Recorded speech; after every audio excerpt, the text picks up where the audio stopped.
Hello बच्चों, कैसे हैं आप सब ठीक ठाक। तो हम पढ़ रहे हैं एल्किल हैलाइड बनाने की सामान्य विधि। पिछली वीडियो के अंदर हमने एल्किल क्लोराइड बनाया, एल्किल ब्रोमाइड बनाया। एल्किल क्लोराइड को हमने अल्कोहल से बनाया कि जब हम अल्कोहल की PCl5 से क्रिया कराते हैं तो एल्किल क्लोराइड बनता है, PCl3 से क्रिया कराते हैं तो भी एल्किल क्लोराइड बनता है। डार्जन्स रिएक्शन पढ़ी हमने और अल्कोहल की हैलोजन अम्लों से भी क्रिया कराई। और बहुत इंपॉर्टेंट जो हमने ल्यूकास रिएजेंट टेस्ट पढ़ा उसके द्वारा भी एल्किल क्लोराइड ही बनते हैं।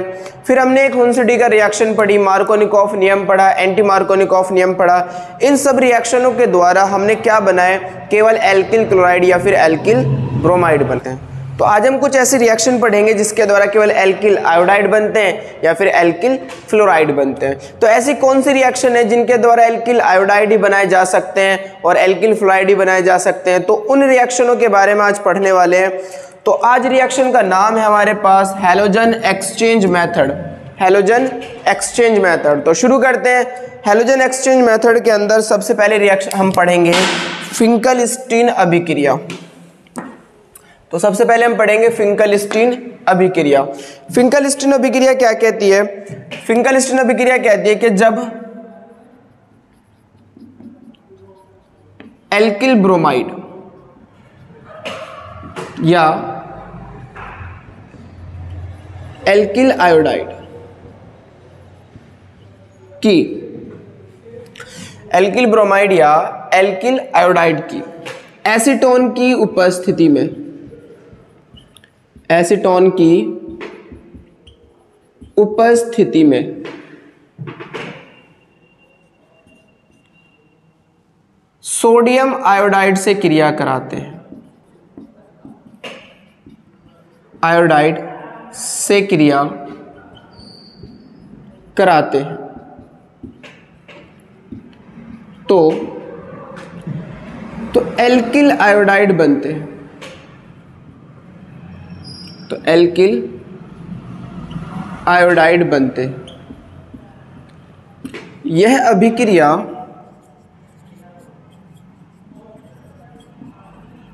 अभिक्रिया फिंकलस्टीन अभिक्रिया कहलाती है। फिंकलस्टीन अभिक्रिया कहलाती है।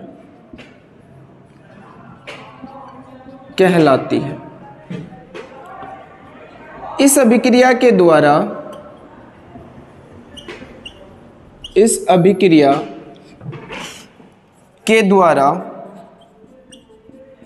केवल एक्सक्लूसिवली, केवल को हम क्या बोलते हैं? एक्सक्लूसिवली केवल एल्किल आयोडाइड बनते हैं।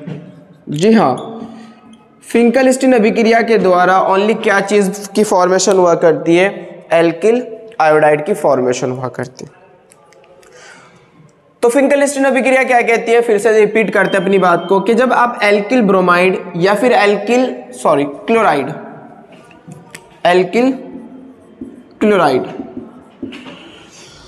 जब एल्किल ब्रोमाइड या एल्किल क्लोराइड की एसीटोन की उपस्थिति में सोडियम आयोडाइड से क्रिया कराते हैं तो एल्किल आयोडाइड बनते हैं और यह अभिक्रिया फिंकलस्टीन अभिक्रिया कहलाती है। इस अभिक्रिया के द्वारा केवल और केवल क्या बनाए जा सकते हैं? एल्किल आयोडाइड बनाए जा सकते हैं। मतलब ये एल्किल आयोडाइड बनाने की सबसे बेहतरीन विधि है। तो क्या कहा हमने भाई? एल्किल ब्रोमाइड लिया, एल्किल मतलब R, ब्रोमाइड मतलब Br। इसकी रिएक्शन आप करा रहे हैं सोडियम आयोडाइड से, Na से। प्रेजेंस किसके लिए? हमने एसीटोन, एज ए सॉल्वेंट हम एसीटोन यूज कर रहे हैं। तो हैलोजन क्या हो जाएगी? एक्सचेंज हो जाएगी। मतलब I यहाँ आ जाएगी और Br Na से जुड़ जाएगी, हैलोजन एक्सचेंज हो जाएगी। तो हैलोजन को एक्सचेंज करो तो क्या मिलेगा?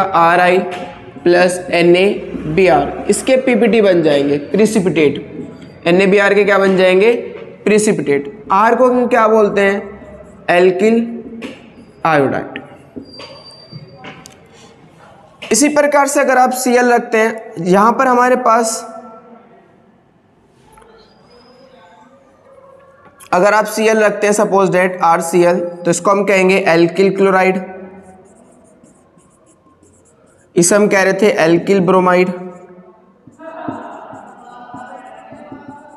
तो अगर आप एल्किल क्लोराइड की रिएक्शन किससे कराएं, आप सोडियम आयोडाइड से कराएं। किसकी प्रेजेंस में?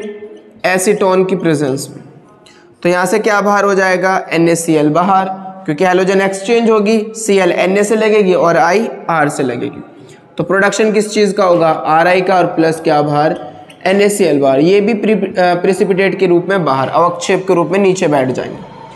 R को हम क्या कहेंगे? एल्किल। I को हम क्या कहेंगे? आयोडाइड। Alkyl iodide. प्रैक्टिस करो। R की जगह हम क्या पुट कर सकते हैं?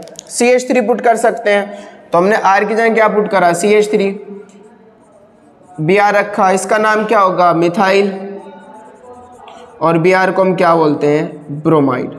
तो अगर हम मिथाइल ब्रोमाइड की रिएक्शन सोडियम आयोडाइड से कराएं, NaI से कराएं एसीटोन की प्रेजेंस में, तो क्या होने वाला है? NaBr बाहर, और प्रोडक्शन किस चीज़ का होगा? CH3I का, और प्लस साथ में क्या बाहर जाएगी?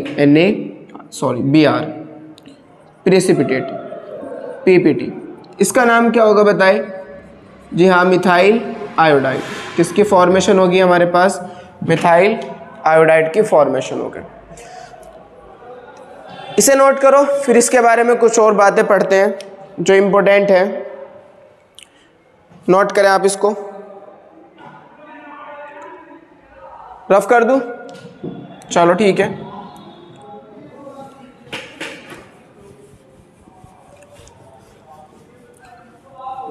तो हमने देखा कि अगर हमारे पास मान लीजिए C2H5 Br है और यहाँ पर NaI है, इसका नाम क्या होगा? C2H5 को हम क्या बोलते हैं? इथाइल। Br को हम क्या बोलते हैं? ब्रोमाइड। तो अगर इथाइल ब्रोमाइड की हम इसकी सोडियम आयोडाइड से क्रिया कराएं, सोडियम आयोडाइड किसकी प्रेजेंस में? एसीटोन की प्रेजेंस में, तो होने वाला क्या है कि NaBr यहाँ से बाहर हो जाएगा, क्योंकि हैलोजन का एक्सचेंज होना है। Br इधर जाएगा और I इधर आएगा। तो प्रोडक्शन किस चीज़ का होगा? C2H5I और प्लस NaBr, ये नीचे बैठ जाएंगे प्रेसिपिटेट की फॉर्म में। इसका नाम क्या होगा? C2H5 को इथाइल बोलते हैं और I को हम क्या बोलते हैं? आयोडाइड। Ethyl iodide. तो ये चीज़ें हमने पढ़ी। लेकिन अगर मैं आपसे कहने लगूँ ये सब फिंकलस्टीन अभिक्रिया, ध्यान रखना फिंकलस्टीन अभिक्रिया के द्वारा क्या बनते हैं? केवल आयोडाइड बनते हैं। लेकिन अगर हम बात करें कि C2H5 Br अगर हम यहाँ लें और हम कहें कि हमने यहाँ से NaCl ले लिया और एसीटोन की प्रेजेंस हमने ली, तो क्या ये रिएक्शन होगी या नहीं होगी? क्या होगा? क्या यहाँ पर हैलोजन एक्सचेंज हो सकता है? तो इसके बारे में डिस्कस करते हैं कि एक्चुअल में कॉन्सेप्ट क्या है कि I एल्किल आयोडाइड क्यों बन सकते हैं, यहाँ पर Cl एक्सचेंज क्यों नहीं कर सकता? Cl क्यों एक्सचेंज नहीं हो सकता, या होगा या नहीं होगा? मैं कहूँ तो ये रिएक्शन पॉसिबल नहीं है, ये रिएक्शन नहीं होगी। Cl एक्सचेंज नहीं होगा, जबकि I एक्सचेंज हो रहा है। I है, एक्सचेंज हो रहा है, आयोडाइड बन रहे हैं, लेकिन क्लोराइड नहीं बन रहे। तो इसका रीजन समझेंगे आप? समझना चाहेंगे? चलिए मैं इसका रीजन समझाता हूं आपको। मैं इसे पूरी रिएक्शन को रफ कर रहा हूं, आप इसे नोट कीजिए, कर लीजिए। चलिए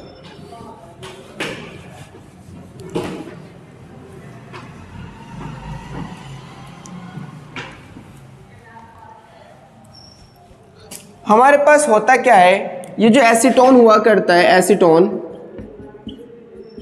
एसीटोन की नेचर जो होती है वो कोवेलेंट होती है।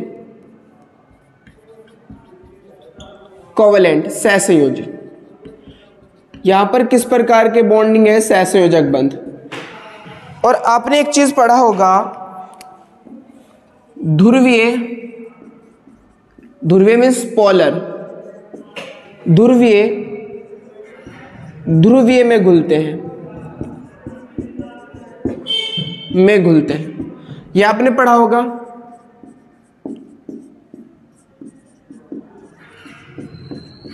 डिसॉल्व, घुलते हैं। ध्रुवीय ध्रुवीय में घुलते हैं और अध्रुवीय में घुलते हैं।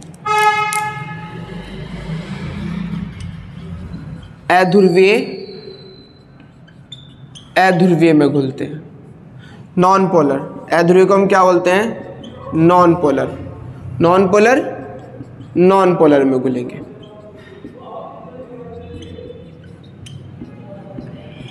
तो हमने ये चीजें पढ़ी थी कि हमारे पास जो पोलर लाइक डिसॉल्व पोलर और non polar like dissolve non polar, polar polar में घुलेंगे और नॉन पोलर नॉन पोलर में घुलेंगे। तो जो कोवेलेंट हुआ करते हैं वो नॉन पोलर हुआ करते हैं, नॉन पोलर हुआ करते हैं। तो जब हम बात करते हैं NaCl, NaBr और NaI की, तो जब हम इसकी बात करते हैं तो हम सब जानते हैं कि किस प्रकार के कंपाउंड्स हुआ करते हैं। आयनिक कंपाउंड्स होते हैं सब।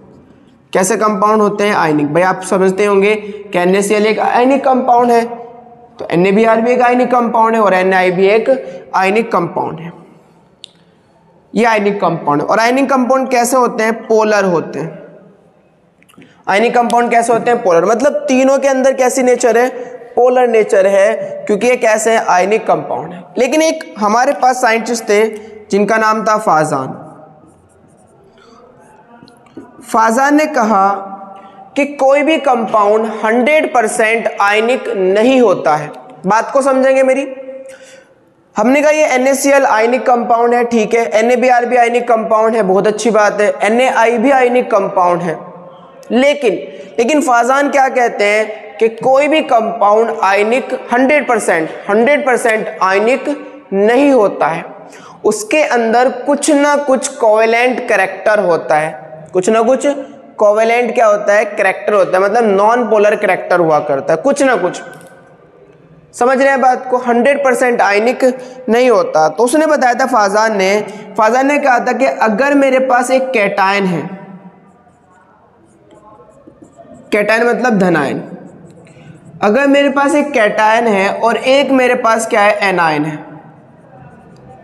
एनायन मतलब ऋणायन। तो फाजान ने कहा कि कैटायन का साइज जितना छोटा होगा और एनायन का साइज जितना लार्ज होगा, बड़ा होगा, उसके अंदर उतना ही ज्यादा कोवेलेंट कैरेक्टर होगा। बात को समझना है। फाजान ने क्या कहा? फाजान ने कहा कि कैटायन का साइज जितना छोटा होगा और एनायन का साइज जितना बड़ा होगा, उसके अंदर कोवेलेंट कैरेक्टर उतना ही ज्यादा होगा। समझ में आ गई बात? मतलब कैटायन का साइज छोटा, एनायन का साइज बड़ा, कोवेलेंट कैरेक्टर ज्यादा। तो अब हम चेक करते हैं इसके अंदर। जब हम बात करते हैं तो धनायन तो सेम है तीनों के अंदर। कैटायन बताओ Na पे प्लस आता है नहीं आता? अरे प्लस आता है। Na पे क्या आता है? प्लस। तो ये तो कैटायन है। कैटायन का साइज तो तीनों के अंदर क्या है? इक्वल। तो एनायन का साइज जितना बड़ा होगा, कोवेलेंट कैरेक्टर उसमें उतना ही ज्यादा होगा। मतलब Cl का साइज, Br- का साइज, I- का साइज। आपको पता है इसका साइज छोटा होता है Br से और Br का साइज छोटा होता है I से। मतलब I के अंदर क्या चीज ज्यादा है? कोवेलेंट कैरेक्टर ज्यादा है। कोवेलेंट कैरेक्टर, कोवेलेंट कैरेक्टर क्या है? ज्यादा है। अगर इसके अंदर कोवेलेंट कैरेक्टर ज्यादा है और ये भी कोवेलेंट है, तो कोवेलेंट के अंदर डिसॉल्व हो जाएंगे। कोवेलेंट के अंदर क्या हो जाएंगे? डिसॉल्व हो जाएंगे। मतलब सोडियम आयोडाइड एसीटोन के अंदर क्या हो जाता है? सॉल्यूबल हो जाता है। बोलो बात समझ में आई है? क्या हो जाता है? सॉल्यूबल हो जाता है, घुल जाता है। और अगर इसके अंदर ये घुल गया तो ये आयनों में ब्रेक हो जाएगा। किसमें? आयनों ब्रेक हो जाएगा। जैसे आप समझे बात को कि NaCl जब जल में घुलता है तो Na+ और Cl- देता है। समझ पा रहे हो आप? जब Na+ जल में घुलता है तो Na+ और Cl- देता है। भाई जब घुलेगा तभी तो ब्रेक होगा, तभी तो Na पे प्लस आएगा और Cl पे माइनस आएगा। इसका मतलब ये होता है कि इसके अंदर कोवेलेंट कैरेक्टर ज्यादा, और कोवेलेंट ज्यादा तो ये भी कोवेलेंट और ये भी कोवेलेंट, तो दोनों डिसॉल्व हो जाएंगे। मतलब सोडियम आयोडाइड इसके अंदर घुल जाएगा और घुलेगा तो ये किस में टूट जाएगा? आयनों में। और जब ये आयनों में टूटता है तो Na पे क्या आएगा? प्लस, I पे क्या आएगा? माइनस। तो यहाँ पर I पे जब माइनस आ गया तो चेक करो बात, मिथाइल ब्रोमाइड है और प्लस सोडियम आयोडाइड है और एसीटोन की प्रेजेंस है। मतलब ये हुआ कि ये जो है ये एसीटोन के अंदर घुल गया, और एसीटोन के अंदर घुल गया तो Na पे प्लस आ जाएगा और I पे माइनस, और ये तो पोलर नेचर होता ही है। ये पोलर क्यों होता है? क्योंकि इलेक्ट्रॉन नेगेटिविटी Br की बहुत ही ज्यादा होती है, तो शेयरिंग के इलेक्ट्रॉन को अपनी ओर शिफ्ट करेगा, इस पे माइनस और इस पे प्लस और इस पे माइनस। तो इसका मतलब ये हुआ कि I माइनस हमारे पास यहां पर अवेलेबल है, तो एक्सचेंज हो जाएगा। क्या हो जाएगा? एक्सचेंज। मतलब एक्सचेंज होने के लिए I माइनस हमारे पास है, जबकि NaCl और NaBr एसीटोन के अंदर क्या होते हैं? इनसॉल्युबल होते हैं। क्या होते हैं? इनसॉल्युबल होते हैं। बात समझ में आ रही है? तो NaCl और NaBr क्या हो जाएंगे? इनसॉल्युबल हो जाएंगे। अगर ये इसके अंदर घुलेगा नहीं तो ये आयंस नहीं देंगे, मतलब ये Na+Cl- में ब्रेक नहीं होगा। अगर आपके पास Cl- नहीं होंगे तो आयन एक्सचेंज नहीं होंगे। मतलब ये है कि आप रिएक्शन में चेक करें, मान लीजिए आपके पास CH3Br है और यहाँ पर आपने NaCl लिया और एसीटोन की प्रेजेंस ली, तो आपको पता होना चाहिए कि ये NaCl एसीटोन के अंदर क्या होता है? एविले होता है, इनसॉल्युबल हुआ करता है। अगर ये इसके अंदर घुलेगा नहीं तो यहाँ से आपको Na+Cl- नहीं मिलेंगे। तो ये तो ठीक है, CH3 पे प्लस है, Br पे माइनस है। अब यहाँ पर तो NaCl के पास NaCl- है ही नहीं, क्योंकि इसके अंदर डिसॉल्व नहीं हो पा रहा है। क्योंकि यहाँ पर ये आयंस नहीं देगा, इसलिए यहाँ पर कोई रिएक्शन नहीं होगी। तो अब समझ में आ गया आयोडाइड क्यों मिल जाते हैं? क्योंकि सोडियम आयोडाइड एसीटोन के अंदर डिसॉल्व हो जाता है, जबकि सोडियम क्लोराइड और सोडियम ब्रोमाइड एसीटोन के अंदर डिसॉल्व नहीं होता है। इसी वजह से हमारे पास फिंकलस्टीन अभिक्रिया ओनली किसकी फॉर्मेशन करती है? एल्किल आयोडाइड की फॉर्मेशन करती है। तो आई होप कि आपको ये रिएक्शन समझ में आ गई होगी और बहुत ही अच्छे समझ में आ गई होगी। और अगर कहीं पर प्रॉब्लम हुई तो आप कमेंट कर देना कि सर इसमें प्रॉब्लम आ रही है, तो मैं उसको सॉल्व कर दूंगा। अब इसे नोट कीजिए, मैं इसे रफ कर रहा हूं।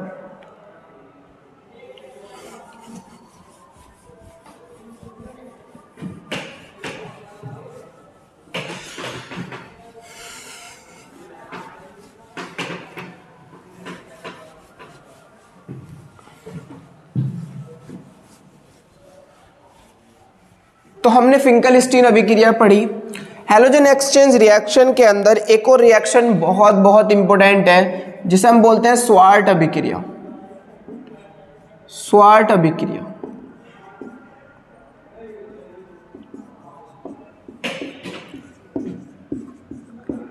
स्वार्ट रिएक्शन बहुत इंपॉर्टेंट है। एक तो सबसे पहली बात आपको ये याद होनी चाहिए कि स्वार्ट अभिक्रिया के द्वारा ओनली एल्किल फ्लोराइड बन सकते हैं और कोई सा हैलाइड नहीं बनाया जा सकता। पहली बात याद रहेगी कि इस अभिक्रिया के द्वारा क्या बनते हैं? Alkyl fluoride. ये आपसे कोई क्वेश्चन पूछने लगे कि बताओ एल्किल फ्लोराइड किस अभिक्रिया के द्वारा बनाए जा सकते हैं, तो स्वार्ट अभिक्रिया के द्वारा, ओनली स्वार्ट अभिक्रिया के द्वारा। होता क्या है इसके अंदर? वही जब आप एल्किल ब्रोमाइड की या एल्किल हैलाइड की सिल्वर फ्लोराइड से क्रिया कराएंगे या मर्क्यूरस फ्लोराइड से क्रिया कराएंगे या एंटीमनी ट्राइफ्लोराइड से क्रिया कराएंगे, तीनों में से कोई भी ले सकते हैं आप,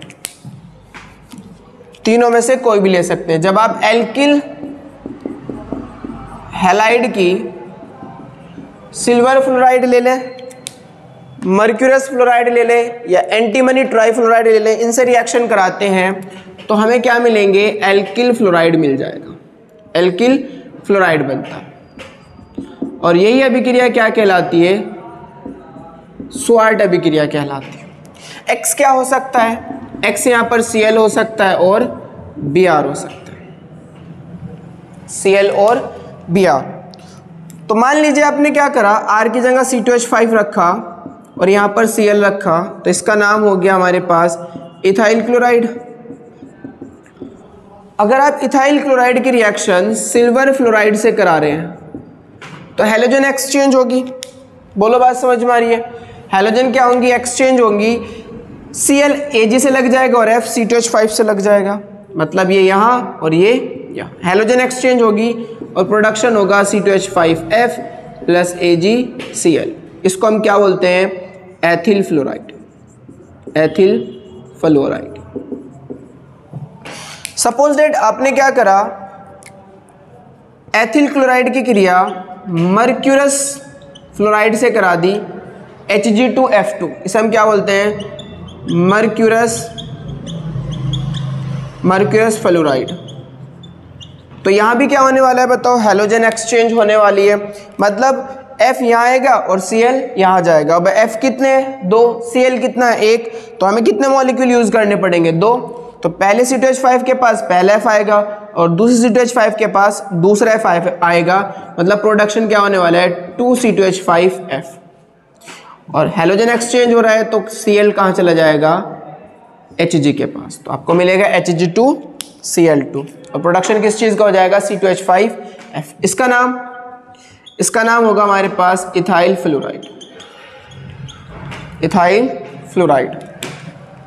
ऐसे ही आप क्या कर सकते हैं भाई, ब्रोमाइड ले सकते हैं। मान लीजिए आपने C2H5Br लिया तो इसे हम क्या कहेंगे बताओ, इथाइल ब्रोमाइड कहेंगे। और अगर हम इथाइल ब्रोमाइड की क्रिया किससे करा दें, सिल्वर फ्लोराइड से करा दें, तो हैलोजन एक्सचेंज हो जाएगी, AgBr बाहर और आपको क्या मिलेगा, C2H5F प्लस AgBr। इसको हम क्या बोलते हैं, एथिल फ्लोराइड। बोलो बात समझ में आई। तो इसी रिएक्शन को हम क्या बोलते हैं, स्वार्ट अभिक्रिया। स्वार्ट अभिक्रिया के अंदर कोई मैकेनिज्म हमारे सिलेबस में नहीं है, आसान है। एल्किल हैलाइड लो, हैलाइड क्या हो सकते हैं, ClBr हो सकता है। उसकी रिएक्शन या तो आप सिल्वर फ्लोराइड से कराओ या मर्क्यूरस फ्लोराइड से, Sb एंटीमनी ट्राइफ्लोराइड से कराओ, तो ये क्या देगा, एल्किल फ्लोराइड बनाएगा। मान लीजिए आपने एथिल क्लोराइड लिया, सिल्वर फ्लोराइड लिया, तो हैलोजन एक्सचेंज हो जाएगी, Cl Ag से लग जाएगा और F C2H5 से लग जाएगा और प्रोडक्शन हो जाएगा इथाइल फ्लोराइड का। तो इस रिएक्शन का नाम क्या होता है, स्वार्ट अभिक्रिया। बहुत इंपॉर्टेंट है, फिर से मैं कह रहा हूं कि अगर आपसे कोई क्वेश्चन पूछने लगे कि बताओ फ्लोराइड ओनली किस अभिक्रिया के द्वारा बनाए जा सकते हैं, तो फ्लोराइड केवल और केवल स्वार्ट अभिक्रिया के द्वारा ही बनाए जा सकते हैं और किसी अभिक्रिया के द्वारा हम फ्लोराइड को नहीं बनाते। तो इसे नोट करो, फिर आगे चलते हैं। मैं रफ करूं भाई, डेफिनेशन में लिख लेना कि जब आप एल्किल क्लोराइड की या एल्किल ब्रोमाइड की या एल्किल हैलाइड की सिल्वर फ्लोराइड से क्रिया कराते हैं तो एल्किल फ्लोराइड बनते हैं और ये अभिक्रिया स्वार्ट अभिक्रिया कहलाती है। और डेफिनेशन में आप ये लिख देना, रिएक्शन यहां से ये नोट कर लेना। चलो नोट कर लिया होगा आप सबने।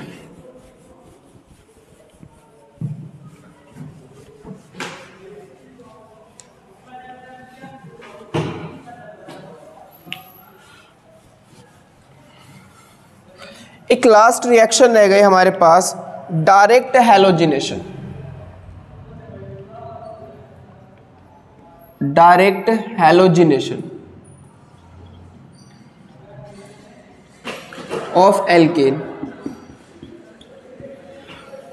एल्केन का हैलोजनीकरण, एल्केन का हैलोजनीकरण, एल्केन का हैलोजनीकरण। तो हम इसमें अगर बात करें, जब एल्केन की सूर्य के प्रकाश की उपस्थिति में, प्रकाश की उपस्थिति में हैलोजन से क्रिया कराते हैं, हैलोजन X2 हैलोजन से क्रिया कराते हैं, से क्रिया कराते तो एल्किल हैलाइड बनते, यह एल्किल हैलाइड बनते हैं और इसी को बोलते हैं हम एल्केन का हैलोजनीकरण। एल्केन का जनरल फॉर्मूला होता है RH। अगर आप एल्केन की हैलोजन से क्रिया कराएंगे लाइट की प्रेजेंस में, सूर्य की उपस्थिति में, कंट्रोल्ड रिएक्शन है, मतलब हमने क्या कर रखा है, वन इक्विवेलेंट ही यूज कर रहे हैं, हम वन इक्विवेलेंट ही यूज कर रहे हैं। कंट्रोल्ड रिएक्शन, अगर आप कंट्रोल्ड रिएक्शन नहीं कर रहे हैं तो बार बार सारे हाइड्रोजन विस्थापित हो जाएंगे एल्केन के हैलोजन के द्वारा, तो ये कंट्रोल्ड रिएक्शन है। कंट्रोल रिएक्शन में क्या होगा, एक ही मोल यूज करेंगे हैलोजन का, तो HX बाहर और हमें क्या मिलेगा, RH मिलेगा और प्लस HX। ये क्या होगा, आर को हम एल्किल बोलते हैं और एक्स को हम क्या बोलते हैं, हैलाइड। तो प्रोडक्शन किस चीज़ का हो जाएगा, एल्किल हैलाइड का। सपोज डेट आर की जगह आपने CH3 रखा तो इसका नाम क्या होगा बताओ, एक कार्बन है तो मैथ, सारे सिंगल बॉन्ड है तो क्या जोड़ेंगे, एन, तो नाम क्या होगा, मेथेन। मीथेन का अगर आप हेलोजन की जगह मान लीजिए आपने क्लोरीन लिया Cl2, लाइट की प्रेजेंस लिया तो एक H हटेगा और एक Cl लग जाएगा और हमें क्या मिलेगा बताओ, CH3Cl, CH3Cl प्लस HCl।